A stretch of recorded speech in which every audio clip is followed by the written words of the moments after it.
2024년 11월 3일 새벽 범죄단지 취재 사흘째였어요. 나는 폐건물 뒤쪽에 놓인 낡은 흰색 냉장고 앞에 멈춰서 있었죠. 뭔가 들어있다는 걸 알면서도 손이 벌벌 떨려 문고리를 잡을 수 없었어요.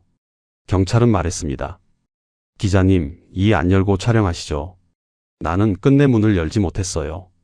취재 경력 12년 동안 이런 공포는 처음이었습니다. 봉인된 사건 노트 그날의 기록을 함께 열어봅니다. 구독과 좋아요, 알림 설정은 무료입니다. 구독과 좋아요, 그리고 알림 설정으로 또 하나의 진실을 함께 밝혀주세요. 2024년 10월 28일 오후 나는 캄보디아 프놈펜 외곽에 도착했어요. 범죄단지 급습작전의 동행 취재를 위해서였죠. 이틀 전 한국인 대학생이 고문 끝에 사망했다는 제보를 확보한 상태였어요. 경찰은 말 그대로 도시 하나가 사기 공장이라며 나를 특정 구역으로 안내했습니다. 그곳은 원래 중국 자본으로 지어진 투자단지였대요. 하지만 대규모 범죄 조직의 손에 넘어간 지 오래였죠. 성곽처럼 둘러싸인 울타리 안에 수십 채의 건물이 빼곡히 들어서 있었어요. 차에서 내리는 순간 느낀 공기부터 달랐습니다. 습한 열기 속에 뭔가 무거운 것이 섞여 있었어요. 경찰은 현장 앞에서 긴장한 표정으로 내게 말했죠. 절대 혼자 다니지 마세요. 여기 아직 조직 잔당이 있습니다. 현장은 이미 대부분의 조직이 도주한 뒤였어요. 그러나 급하게 버리고 간 흔적이 그대로 남아 있었죠. 슬리퍼 한 짝, 옷가지 뭉텅이, 켜져 있던 모니터 화면, 수십 개의 찢담한 피싱 스크립트. 건물 내부로 들어가자 침대 위엔 이불이 헝클어져 있었어요. 옷걸이에 걸린 옷들은 주인을 기다리듯 그대로 매달려 있었죠. 맥주 캔이 바닥에 굴러다녔고 물병들은 반쯤 비어 있었어요. 정리하고 나간 느낌이 아니었습니다. 급하게 떠난 흔적이 역력했죠. 슬리퍼도 뒤집어져 있었고 한쪽은 아예 사라져 있었어요. 누군가 다급하게 도망치려다 한 짝만 신고 나갔을 거라는 상상이 들 정도였죠. 나는 영상기자 선배와 함께 실제로 범행 조직원들이 묵었던 공간을 천천히 훑어봤어요. 침대 시트엔 검은 얼룩이 남아 있었고 벽엔 중국어로 된 메모가 휘갈겨져 있었죠. 그중 유독 눈에 걸리는 한 곳이 있었습니다. 숙소동 뒤편이었어요. 누군가 끌려온 듯 바닥에 쓸린 자국이 있었고 그 끝엔 작은 흰색 냉장고가 놓여 있었죠. 냉장고는 전기가 끊긴 상태였어요. 그런데 이상하게도 그 주변만큼은 공기가 더 차갑게 느껴졌습니다. 경찰 한 명이 내 시선을 따라 냉장고 쪽을 바라봤어요. 그리고 낮은 목소리로 말했죠. 저거 나중에 확인해야 합니다. 신고 들어온 게 저겁니다. 나는 그때 처음으로 등줄기가 서늘해지는 걸 느꼈어요. 2024년 10월 29일 오전 나는 사무동 건물로 들어갔어요. 경찰은 도주 장면이 찍힌 CCTV가 여기 있을 거라며 나를 안으로 데려갔죠. 하지만 CCTV는 모조리 꺼져 있었어요. 전기가 끊겼다던 말과 달리 사무실 뒤쪽의 작은 창고만은 미약하게 불이 켜져 있었습니다. 그 문을 열었을 때 나는 차가운 바람을 느꼈어요. 에어컨이 없는 건물인데도 그 안만큼은 냉기가 감돌았죠.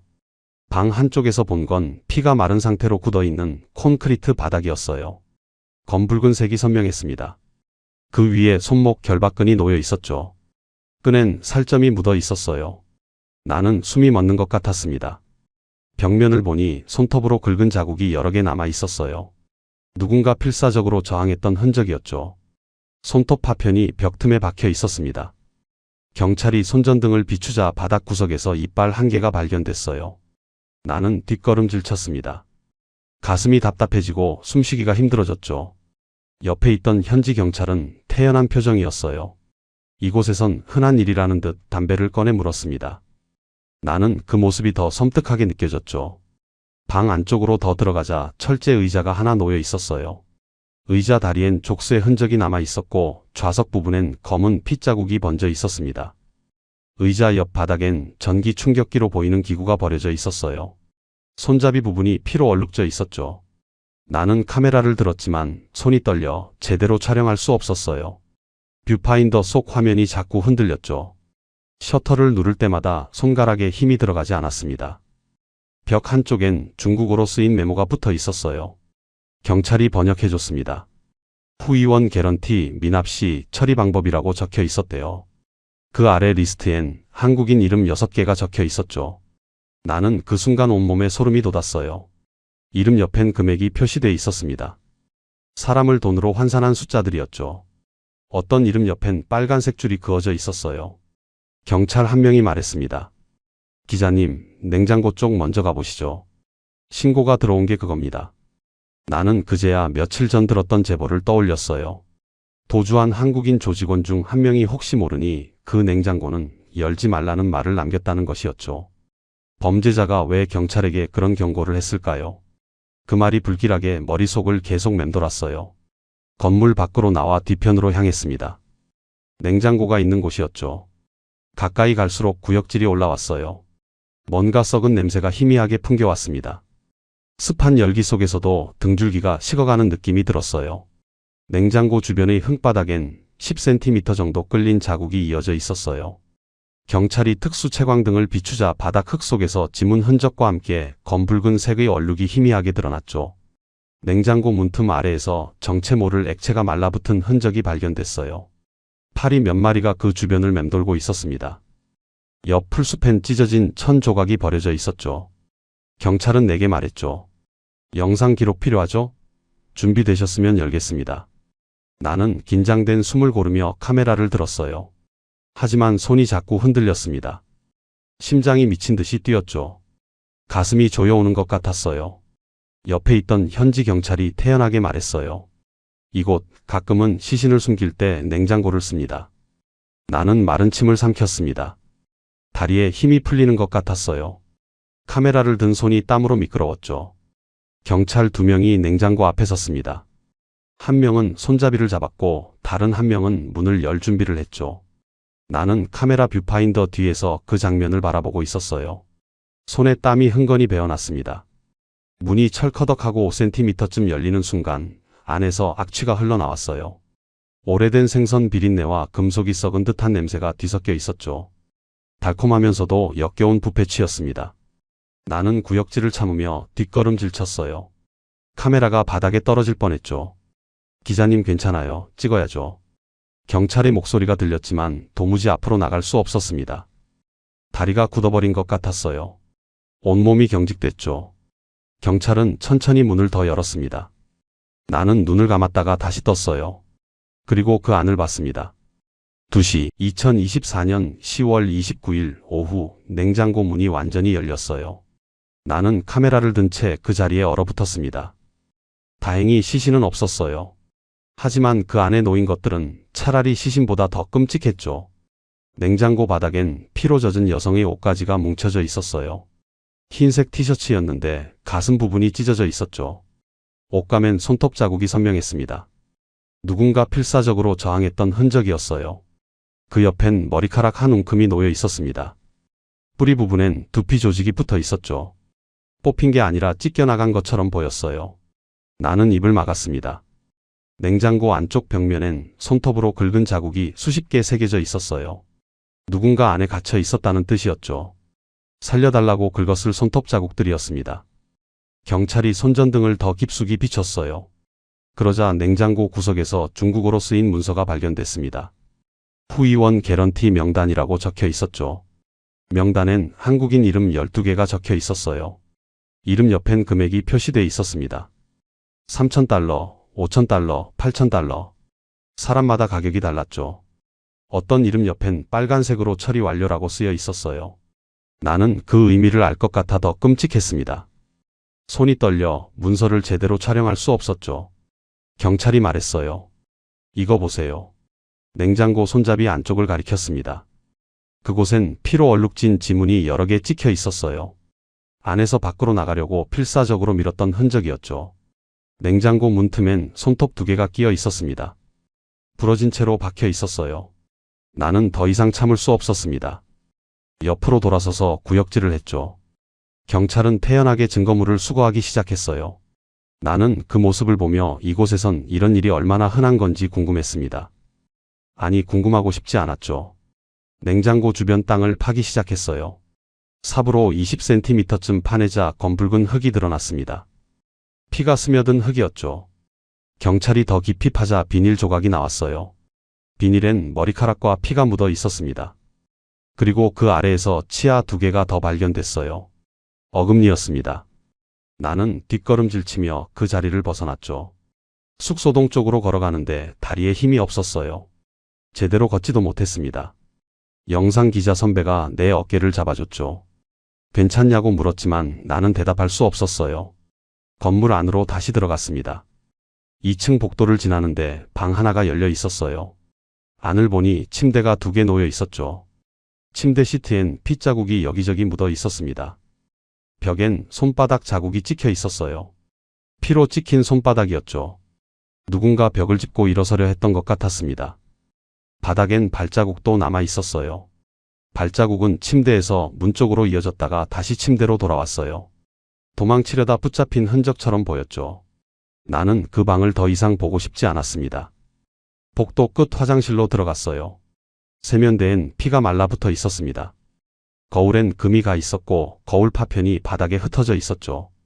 변기 안엔 핏물이 고여 있었어요. 나는 세면대에 손을 짚고 심호흡을 했습니다. 거울에 비친 내 얼굴은 창백했어요. 식은 땀이 이마를 타고 흘러내렸죠. 12년간 기자 생활을 하며 이런 공포는 처음이었습니다. 밖으로 나오니 경찰이 냉장고에서 발견한 옷가지를 비닐봉투에 담고 있었어요. 핏물이 비닐 밖으로 배어 나오고 있었죠. 나는 그 모습을 카메라에 담았습니다. 손이 떨렸지만 이건 기록해야 한다고 생각했어요. 누군가는 이 진실을 알아야 했죠. 셔터를 누를 때마다 가슴이 내려앉는 것 같았습니다. 경찰이 말했어요. 우리 이제 다른 건물도 확인해야 합니다. 나는 고개를 끄덕였지만 발이 떨어지지 않았어요. 다른 건물엔 또 뭐가 있을까요? 생각만 해도 숨이 막혔습니다. 하지만 나는 기자였어요. 이곳에서 벌어진 일들을 세상에 알려야 했죠. 카메라를 다시 들었습니다. 해가 서쪽으로 기울고 있었어요. 범죄단지 안은 그림자로 뒤덮이기 시작했습니다. 나는 경찰을 따라 다음 건물로 향했어요. 그곳엔 더 끔찍한 것들이 기다리고 있었습니다. 2024년 10월 30일 오전 경찰은 나를 본관 건물로 데려갔어요. 그곳엔 지하실이 있다고 했습니다. 조직원들이 가장 마지막까지 사용했던 공간이라고 했죠. 계단을 내려가는데 공기가 달랐어요. 눅눅하고 무거웠습니다. 지하실 문을 열자 코를 찌르는 악취가 쏟아져 나왔어요. 썩은 고기 냄새와 배설물 냄새가 뒤섞여 있었죠. 나는 마스크를 2겹으로 썼지만 소용없었습니다. 불을 켜자 20평 남짓한 공간이 드러났어요. 천장은 낮았고 벽면엔 곰팡이가 가득했죠. 바닥은 콘크리트였는데 군데군데 검은 얼룩이 번져 있었습니다. 벽 한쪽엔 철제 침대 5개가 나란히 놓여 있었어요. 침대엔 매트리스도 없었습니다. 그냥 철판 위에 더러운 담요만 덮여 있었죠. 담요엔 피와 오물이 묻어 있었어요. 침대 기둥마다 족쇄가 달려 있었습니다. 발목에 채우는 족쇄였죠. 족쇄엔 녹이 슬어 있었고 안쪽엔 살점이 말라붙어 있었어요. 오랫동안 채워져 있었다는 뜻이었습니다. 나는 카메라를 들었지만 손이 떨려 제대로 잡을 수 없었어요. 뷰파인더를 들여다보는데 눈물이 날 것 같았습니다. 여기서 얼마나 많은 사람들이 고통받았을까요? 침대 옆 바닥엔 플라스틱 양동이가 놓여 있었어요. 화장실 대용이었던 것 같았죠. 양동이 안엔 배설물이 그대로 남아 있었습니다. 파리떼가 그 위를 날아다녔어요. 벽면을 자세히 보니 글씨가 새겨져 있었습니다. 손톱으로 긁어 쓴 글씨였죠. 살려주세요. 엄마, 집에 가고 싶어요. 한글로 쓰여 있었어요. 나는 그 글씨를 보는 순간 눈물이 났습니다. 참으려 했지만 참을 수 없었어요. 얼마나 절망적이었으면 손톱으로 벽을 긁었을까요? 글씨 주변엔 피가 묻어 있었습니다.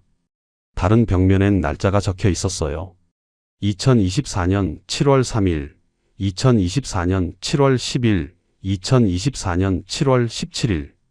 일주일 단위로 표시돼 있었죠. 누군가 여기 갇혀 있던 날들을 세고 있었던 겁니다. 마지막 날짜는 2024년 9월 28일이었어요. 한 달 전이었습니다. 그 뒤로는 날짜가 없었죠. 나는 그 의미를 생각하고 싶지 않았습니다. 경찰이 손전등으로 구석을 비췄어요. 그곳엔 쓰레기 더미가 쌓여 있었습니다. 음식물 찌꺼기, 물병, 비닐봉지들이었죠. 그 사이에서 여권 한 권이 발견됐어요. 여권을 펼치니 한국인 여성의 사진이 나왔습니다. 25살이었어요. 여권은 찢어져 있었고 사진 부분은 불에 탄 듯 그을려 있었죠. 나는 그 여권을 보며 손이 떨렸습니다. 경찰이 말했어요.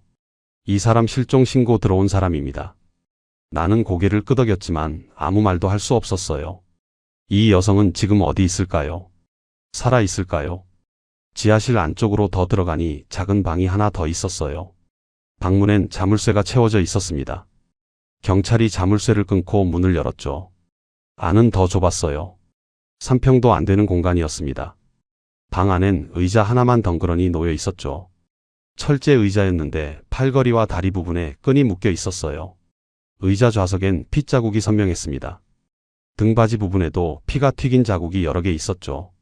바닥엔 피 웅덩이가 말라붙어 있었어요. 나는 숨이 막혔습니다. 의자 옆엔 전기 충격기가 놓여 있었어요.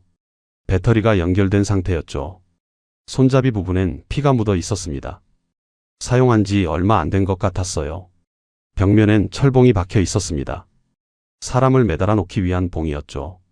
봉에 묶인 밧줄엔 머리카락이 엉켜 있었어요. 나는 더 이상 볼 수 없었습니다. 밖으로 나가려는데 경찰이 불렀어요. 기자님, 이것 좀 보세요. 구석에 상자 하나가 있었습니다. 상자를 열자 핸드폰 수십 개가 쏟아져 나왔죠. 모두 한국 기종이었어요. 아이폰, 삼성 갤럭시들이었습니다. 핸드폰마다 잠금 화면엔 가족 사진이 있었어요. 아이와 찍은 사진, 연인과 찍은 사진들이었죠. 나는 그 핸드폰들을 보며 주저앉고 싶었습니다. 이 핸드폰 주인들은 지금 어디 있을까요? 무사할까요? 아니면 이미 생각하고 싶지 않았어요. 지하실을 나와 계단을 올라갔습니다. 햇빛이 눈부셨어요. 하지만 따뜻하지 않았죠. 온몸이 차가웠습니다. 나는 건물 밖에 주저앉았어요. 12년 기자 생활 중 가장 끔찍한 순간이었습니다. 이런 곳이 정말 존재한다는 게 믿기지 않았어요. 하지만 내 눈으로 봤습니다. 카메라에 담았죠. 경찰이 물 한 병을 건넸어요. 나는 물을 마셨지만 목이 메었습니다. 손이 떨려 물병을 제대로 잡을 수 없었어요. 옆에 있던 영상 기자 선배도 말이 없었습니다. 우리는 한동안 그렇게 앉아 있었어요. 아무 말도 하지 않았죠. 할 말이 없었습니다. 2024년 10월 30일 오후 경찰은 한국인 생존자를 데려왔어요. 범죄단지에서 탈출해 대사관으로 도망친 여성이었습니다. 28살이었죠. 나는 그녀를 인터뷰하기로 했어요. 하지만 그녀를 보는 순간 말문이 막혔습니다. 그녀의 팔엔 화상 자국이 여러 개 있었어요. 동그란 모양이었죠. 담배를 지진 흔적이었습니다. 손목엔 족쇄에 쓸린 상처가 선명했어요. 살이 벗겨져 있었죠. 얼굴 한쪽엔 멍이 들어 있었습니다. 눈밑이 퍼렇게 변해 있었어요. 입술은 갈라져 피딱지가 앉아 있었죠. 그녀는 제대로 걷지 못했습니다. 다리를 절뚝거렸어요. 나는 카메라를 켰지만 차마 그녀를 제대로 찍을 수 없었습니다. 손이 떨렸어요. 그녀가 입을 열었죠. 목소리는 떨리고 있었습니다. 저는 고액 알바 광고를 보고 왔어요. 처음엔 호텔 리조트 일이라고 했죠. 캄보디아 도착하니 여권을 빼앗겼습니다. 그때부터 지옥이었어요.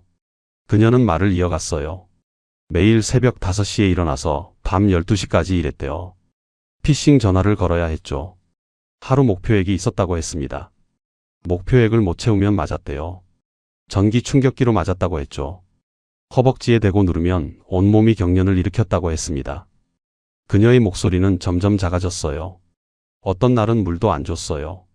화장실도 하루에 2번만 갈 수 있었죠. 밥은 하루 한 끼였습니다. 식은 밥에 김치 몇 조각이 전부였대요. 같이 있던 여자애가 한 명 있었어요. 19살이었죠. 그 애는 매일 울었습니다. 집에 보내달라고 빌었대요. 하지만 아무도 들어주지 않았죠. 그녀는 잠시 말을 멈췄어요. 눈물이 흘러내렸습니다. 나는 휴지를 건넸죠. 그녀는 휴지로 얼굴을 가렸어요. 어깨가 떨리고 있었습니다. 어느 날 그 애가 도망치려고 했어요. 밤에 창문으로 나가려다 걸렸죠. 그날 밤 비명소리가 들렸습니다. 지하실에서 들려왔어요. 다음 날 그 애를 못 봤어요. 어디 갔냐고 물었더니 아무도 대답 안 했죠. 며칠 뒤 냉장고 주변에서 이상한 냄새가 났습니다. 그때 알았어요. 나는 숨이 막혔습니다. 냉장고. 내가 어제 봤던 그 냉장고였어요. 그녀가 말한 19살 여자애가 그 안에 있었던 걸까요? 생각만 해도 온몸에 소름이 돋았습니다. 그녀는 계속 말했어요. 저도 죽는 줄 알았습니다. 매일 죽고 싶었어요. 하지만 죽을 수도 없었죠. 감시가 너무 심했습니다. 어느 날 경비가 잠깐 자리를 비웠어요. 그때 3층 베란다에서 뛰어내렸죠. 다리가 부러졌습니다. 하지만 기어서라도 나가야 했어요. 담을 넘어 도로로 나갔어요. 지나가는 차를 세웠죠. 한국 대사관으로 가달라고 했습니다. 운전사가 병원으로 데려갔어요. 거기서 경찰을 불렀죠. 그녀는 소매를 걷어 올렸어요. 팔뚝 안쪽에 칼자국이 있었습니다. 자해 흔적이었죠. 여러 개였어요. 그녀가 말했습니다. 너무 힘들어서 그랬어요. 차라리 죽고 싶었습니다. 나는 더 이상 질문할 수 없었어요. 목이 메였습니다. 12년 기자 생활 중 이렇게 힘든 인터뷰는 처음이었죠. 카메라를 끄고 그녀의 손을 잡았습니다. 손이 차갑고 떨리고 있었어요. 나는 아무 말도 할 수 없었죠. 미안하다는 말밖에 나오지 않았습니다. 그녀는 고개를 저었어요. 기자님이 미안할 게 뭐예요? 그냥 이거 기사 써주세요. 저 같은 사람 더 생기면 안 돼요. 그녀의 목소리는 떨렸지만 단호했습니다. 인터뷰를 마치고 나왔어요. 밖은 어두워지고 있었습니다. 나는 차에 앉아 한참을 멍하니 있었죠. 영상 기자 선배도 말이 없었어요. 우리는 호텔로 돌아갔습니다. 하지만 잠을 잘 수 없었어요. 눈을 감으면 지하실이 보였죠. 냉장고가 보였습니다. 그녀의 팔에 난 상처가 보였어요. 새벽 4시까지 뒤척였습니다. 결국 일어나 노트북을 켰죠. 기사를 쓰기 시작했어요. 손이 떨렸지만 써야 했습니다. 그녀의 증언을 타이핑하는데 눈물이 났어요. 참으려 했지만 참을 수 없었죠. 키보드가 눈물로 젖었습니다. 아침이 됐어요. 기사를 다 썼습니다. 편집국으로 송고했죠. 곧 기사가 나갈 거예요. 많은 사람들이 볼 겁니다. 하지만 그게 무슨 소용일까요? 그녀가 겪은 고통이 사라지진 않았어요. 19살 여자애는 돌아오지 않았습니다. 냉장고 안에 있던 것들은 지워지지 않았죠. 나는 창밖을 바라봤어요. 해가 떠오르고 있었습니다. 캄보디아의 아침이었죠. 하지만 나에겐 여전히 밤 같았어요. 어둡고 차갑고 끔찍한 밤이었습니다. 2024년 10월 31일 오전 경찰이 다시 연락을 해왔어요. 태자단지에서 새로운 걸 발견했다고 했습니다. 꼭 와봐야 한다고 했죠. 나는 영상기자 선배와 함께 현장으로 향했어요. 가는 내내 불안했습니다. 태자단지는 원구단지보다 더 컸어요. 건물이 20채는 넘어 보였죠. 경찰은 우리를 건물 뒤편으로 안내했습니다. 그곳엔 우물이 하나 있었어요. 우물 입구는 시멘트로 막혀 있었습니다. 하지만 시멘트가 최근에 부어진 것 같았어요. 아직 완전히 마르지 않았죠. 경찰이 망치로 시멘트를 깨기 시작했습니다. 시멘트가 깨지면서 구멍이 뚫렸어요. 그 순간 악취가 쏟아져 나왔습니다. 썩은 냄새였죠.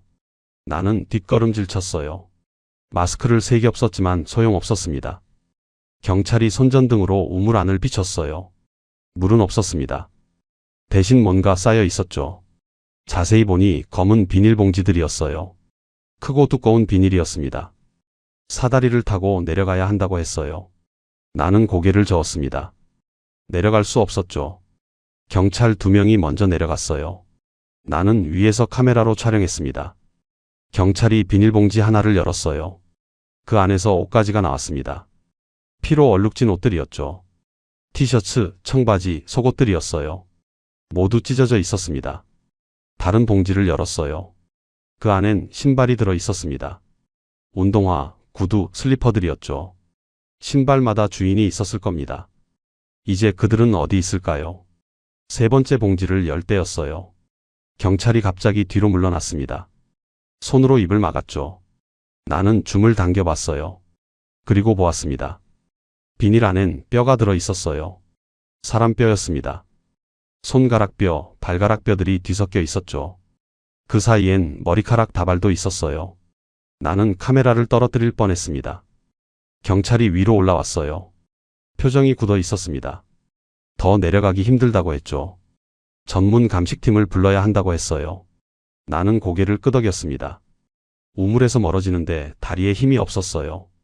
영상 기자 선배가 내 팔을 붙잡아줬죠. 우리는 건물 그늘에 앉았습니다. 한참을 말없이 앉아 있었어요. 1시간쯤 지나 감식팀이 도착했습니다. 방호복을 입은 사람들이었죠. 그들이 우물로 내려갔어요. 비닐봉지들을 하나씩 꺼내기 시작했습니다. 꺼낸 봉지는 모두 15개였어요. 각 봉지마다 뭔가 들어 있었습니다. 옷, 신발, 가방, 핸드폰, 지갑, 그리고 뼈들이었죠. 감식팀장이 말했어요. 최소 5명 이상의 유골로 보입니다. 정확한 건 부검해봐야 알겠지만요. 나는 그 말을 듣는 순간 주저앉았습니다. 5명. 5명의 사람이 죽어 우물에 버려졌다는 뜻이었어요.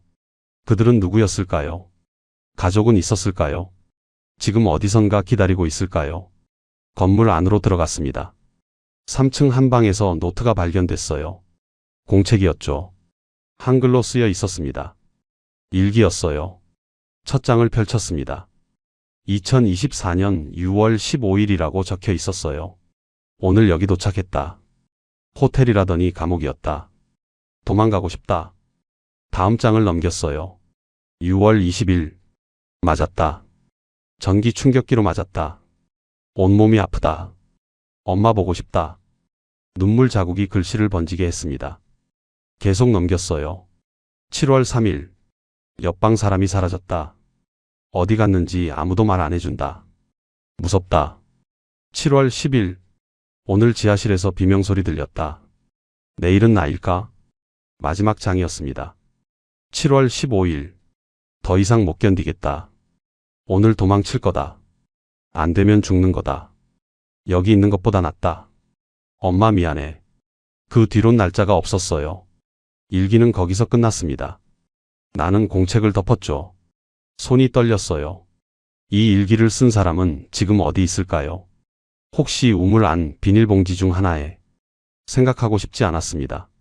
하지만 생각이 떠나지 않았어요. 나는 공책을 증거물로 경찰에게 넘겼습니다.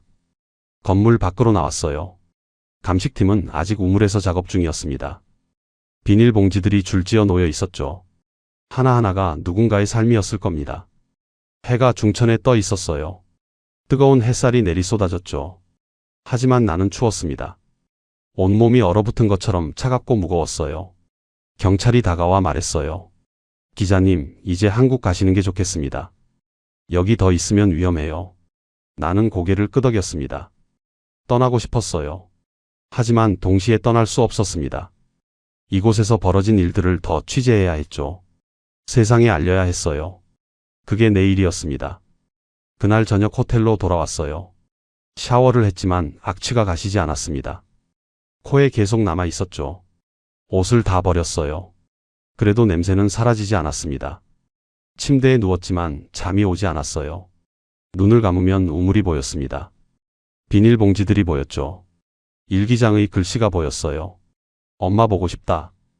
그 문장이 계속 머릿속을 맴돌았습니다. 2024년 11월 1일 오후 경찰이 조직 총책을 체포했다고 연락이 왔어요. 한국인이었습니다. 36살 남자였죠. 나는 경찰서로 향했어요. 그를 직접 봐야 했습니다. 도대체 어떤 인간이 저런 짓을 할 수 있는지 알고 싶었어요. 유치장에 도착했습니다. 철창 너머로 그가 보였어요. 멀쩡해 보이는 얼굴이었습니다. 평범한 30대 남자 같았죠. 그게 더 소름 끼쳤어요. 경찰이 신문을 시작했습니다. 나는 옆에서 지켜봤어요. 총책은 담담한 표정이었습니다. 죄책감 같은 건 없어 보였죠. 경찰이 물었어요. 몇 명이나 죽였나요? 총책은 웃었습니다.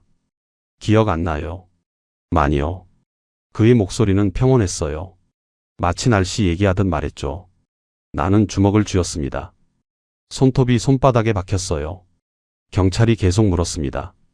우물에 버린 시신들은 누구입니까? 총책은 어깨를 으쓱했어요. 말 안 듣는 애들이요. 도망가려던 애들. 돈 못 버는 애들. 그렇게 간단히 말했습니다. 사람을 죽인 게 아니라 물건을 버린 것처럼요. 나는 더 이상 참을 수 없었어요. 밖으로 나갔습니다. 복도에서 헛구역질을 했죠. 영상 기자 선배가 등을 두드려줬어요. 괜찮냐고 물었습니다. 나는 고개를 저었어요. 괜찮지 않았습니다. 아무것도 괜찮지 않았죠.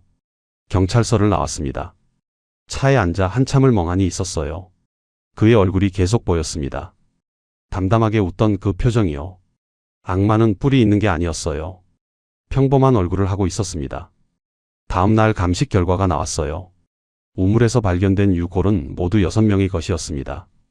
한국인 4명, 중국인 1명, 베트남인 1명이었죠.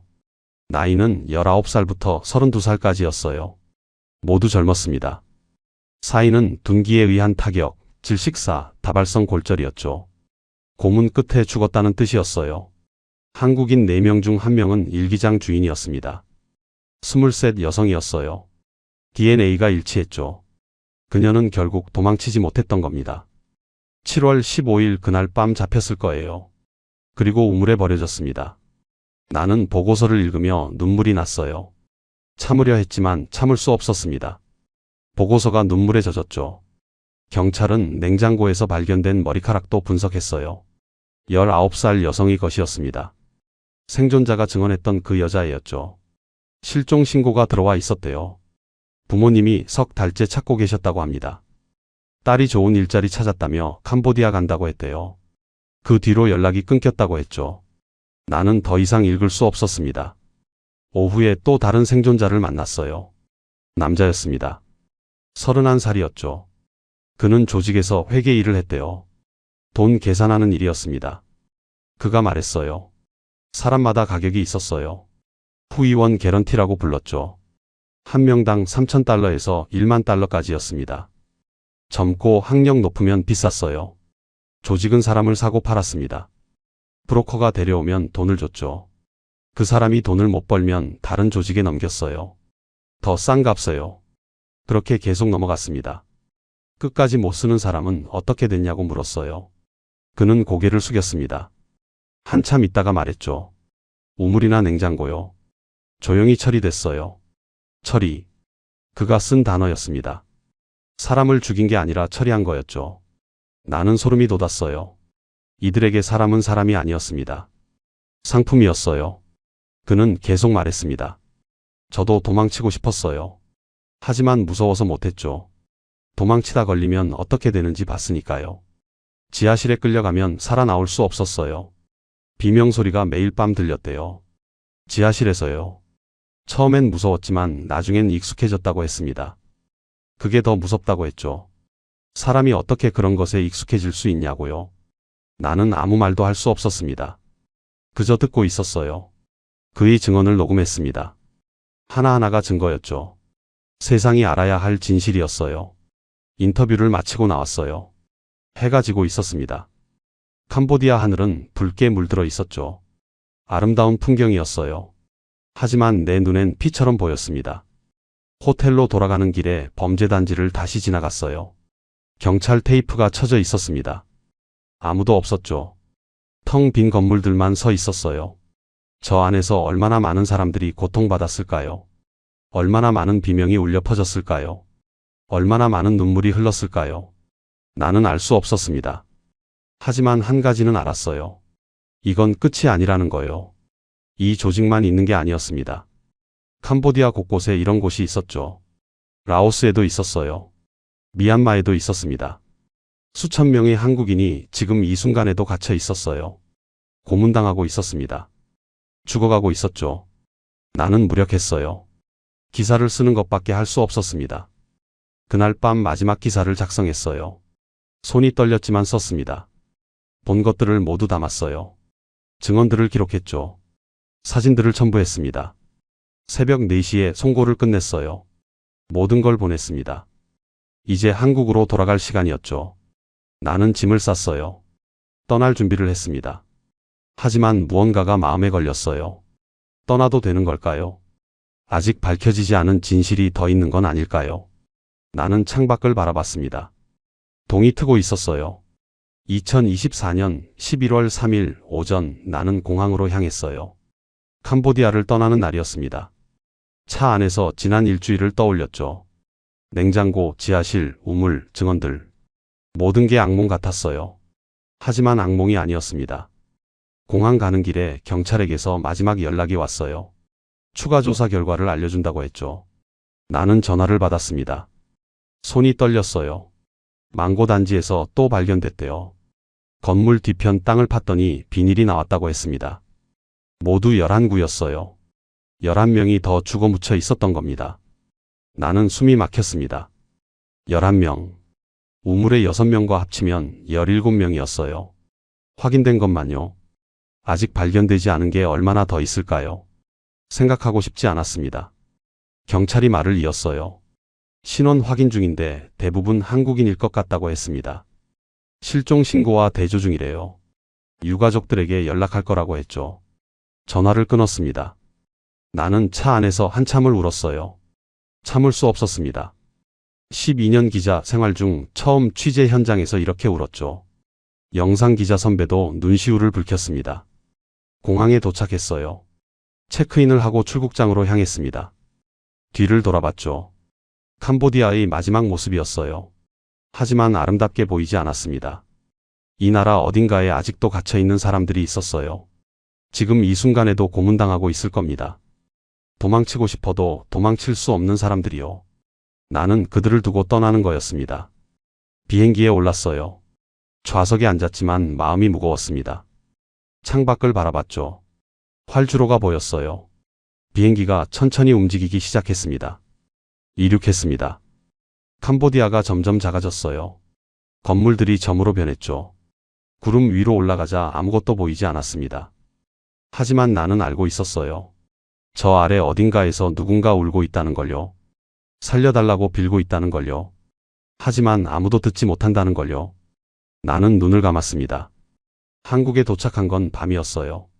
인천공항은 밝고 깨끗했습니다. 사람들은 웃으며 걸어다녔죠. 평화로운 풍경이었어요. 하지만 나는 그 평화가 낯설었습니다. 불과 몇 시간 전까지 나는 지옥에 있었거든요. 집으로 가는 택시 안에서 핸드폰을 켰습니다. 문자가 수십 개 와 있었어요. 대부분 기사를 봤다는 내용이었죠. 기사는 메인에 떴대요. 조회수가 100만을 넘었다고 했습니다. 댓글도 수천 개였어요. 사람들은 분노하고 있었습니다. 정부를 비난했죠. 하지만 나는 기쁘지 않았어요. 기사가 떠서 뭐가 달라질까요? 죽은 사람들은 돌아오지 않았습니다. 아직 갇혀있는 사람들은 여전히 그곳에 있었어요. 집에 도착했습니다. 현관문을 열고 들어갔죠. 익숙한 공간이었어요. 하지만 낯설게 느껴졌습니다. 샤워를 했어요. 뜨거운 물로 1시간 넘게 씻었죠. 하지만 깨끗해지지 않았습니다. 악취가 여전히 코에 남아 있었어요. 비누를 5번 칠했지만 소용없었죠. 나는 욕조에 주저앉았습니다. 물이 식을 때까지 앉아 있었어요. 눈을 감으면 냉장고가 보였습니다. 지하실이 보였죠. 우물이 보였어요. 일기장의 글씨가 보였습니다. 엄마 보고 싶다. 그 문장이 계속 머릿속을 맴돌았어요. 나는 욕조에서 일어났습니다. 거울을 봤죠. 낯선 얼굴이 보였어요. 일주일 사이에 나는 변해 있었습니다. 눈빛이 달랐어요. 뭔가 꺼진 것 같았죠. 침대에 누웠지만 잠이 오지 않았습니다. 눈을 감으면 비명이 들렸어요. 지하실에서 들렸던 그 비명이요. 귓가에 생생했습니다. 나는 새벽까지 뒤척였어요. 결국 잠들지 못했죠. 다음 날 회사에 출근했습니다. 동료들이 수고했다고 말해줬어요. 잘 쓴 기사라고 했죠. 나는 고맙다고 했습니다. 하지만 마음이 공허했어요. 편집장이 불렀어요. 후속 기사를 쓰라고 했습니다. 반응이 좋으니 시리즈로 가자고 했죠. 나는 고개를 끄덕였어요. 써야 했습니다. 그날부터 나는 매일 기사를 썼어요. 생존자들을 더 인터뷰했습니다. 유가족들을 만났죠. 그들의 이야기를 들었어요. 하나같이 가슴이 찢어지는 이야기들이었습니다. 어떤 어머니는 딸을 석 달째 찾고 있었어요. 전화도 안 받고 문자도 안 온다고 했습니다. 마지막 통화에서 곧 돈 많이 벌어서 돌아올 거라고 했대요. 그게 마지막이었습니다. 어머니는 내 손을 잡으며 물었어요. 기자님, 우리 딸 살아 있을까요? 나는 대답할 수 없었습니다. 거짓말을 할 수도 없었죠. 어떤 아버지는 아들이 보낸 마지막 문자를 보여줬어요. 아빠 살려줘. 여기서 나갈 수가 없어. 짧은 문자였습니다. 그 뒤로 연락이 끊겼대요. 경찰에 신고했지만 아무 소식이 없었다고 했어요. 대사관에 연락했지만 할 수 있는 게 없다고 했대요. 아버지는 울면서 말했습니다. 이 나라는 자국민도 못 지키냐고요. 나는 그 말에 아무 대답도 할 수 없었습니다.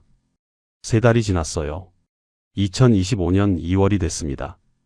캄보디아 취재 이후 나는 악몽에 시달렸어요. 매일 밤 같은 꿈을 꿨죠. 냉장고 문을 여는 꿈이었습니다.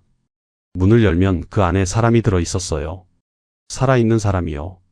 나를 보며 손을 뻗었습니다. 살려달라고 했죠. 나는 손을 잡으려 했어요. 하지만 잡을 수 없었습니다. 냉장고 문이 저절로 닫혔어요. 쿵 소리와 함께요. 그때마다 나는 깼습니다.